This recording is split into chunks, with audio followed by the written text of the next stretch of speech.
So I'm Kevin Pierman. I'm from Security and Building Technologies within the EOH group. And today I'm going to give you a demonstration about artificial intelligence, predictive analysis, prescriptive analysis, and what the insight of technology is rather than Internet of Things.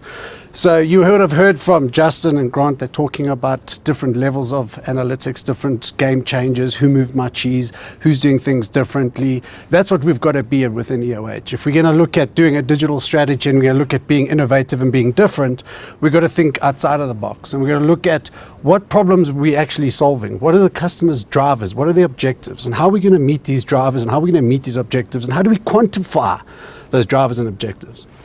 So up here, I've got a factory where you've got information relating to targets of units that need to be produced. You've got how much is in stock and in progress, people in the area.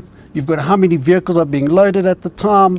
You've also got your different real-time risk profiles, so they're categorized in 3 different categories. You've got integration into the weather system, but for some reason my network's not working at the moment, so I'm not getting that pulled through. And then you've got to look at the temperature within inside the environment. What is the temperature?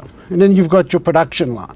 Now, what would happen on the production line? And then you've got your power consumption. So we speak about energy, we look at your power factor correction, we look at your heating, your ventilation, your air conditioning, and we look at how do we demonstrate and articulate that in a graphical user interface. So this graphical user interface basically plugs into all those things that we spoke about earlier, right? The insights of things and the insights of technology.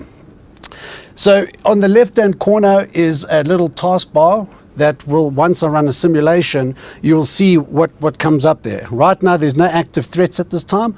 So a threat could be something that's not based on ground zero.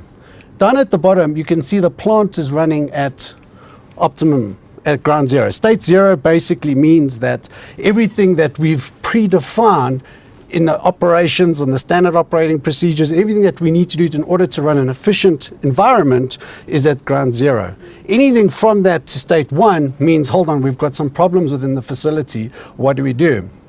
So I'm going to run a simulation here quickly where one of the factories, one of the power units is going to increase on the production line. As you can see, it's on at the moment, so you can see that the machine's on, but my power consumption is starting to increase.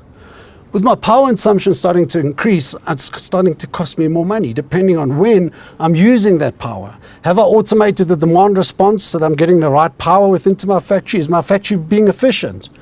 You'll start seeing up in the left-hand corner in a few seconds, an alert will come up, start notifying us, saying that, hold on, something's not right. There's a machine that's going to prevent failure. While this is all going on, if you look at the productivity, I'm still, my items that are being processed and the stuff need to be pending is reduced. I get my first warning. I think one of the speakers spoke about it earlier. What systems can give me alerts early enough to do preventative failures on my devices? I've got 21 seconds to respond, 20 seconds. My power is going up. Alert, alert. So this is the sort of information that you need as an operator. Hold on, something's not right here. We've now turned the machine off. We've issued a job card, and we've issued a job card to the last technician that was responsible, that worked in that environment, that's got the skills, has got the tools, and within a predefined area to get to that facility to fix that. And that is how we work in our space. So this is how we're solving customers' problems. We're going to them, we're showing them, through this you can get operational efficiencies. Now, the beauty about this is when you add an artificial intelligence aspect to it, a neural network, it now starts plugging in all this information, and it starts saying, well, hold on, we know that when the power goes up in this production line, that machine A is going to fail. Let's make sure we get somebody out there to go and do maintenance before that fails. And let's make sure we get the right person with the right skills within a predefined location to the site so that it's not mission critical. What does that do? Well, production losses are massive. And if you have a production loss, it could be anything. It accumulates into values. Up at the top, I've now got a red risk profile. Something's not right here.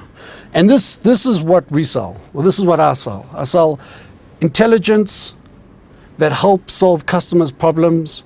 identify revenue gaps within their organization, reduce their energy consumption, make them sustainable, conformity and compliance, in a nutshell, in one graphical user interface. Thank you.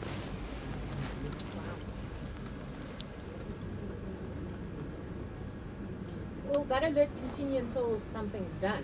Yeah, it's just no. It's the plant won't go dead. I've run a simulation, but that's for the operator to be aware of what's going on in the environment. On that specific On that production line, stop. it will stop. And you'll start seeing, if I went back, you would see the items that need to be produced will now stop, and you'll start seeing your stockpile, your inventory. It has a knock-on effect to every aspect of your business. And I think it was Grant that said it, that you needed to almost control from cradle to the grave, on his presentation. What is that entire supply chain? And where are there risks, and where are there threats, and how do we mitigate them? And what can we learn from it, and how can we prevent it from happening? That's my story. Thank you.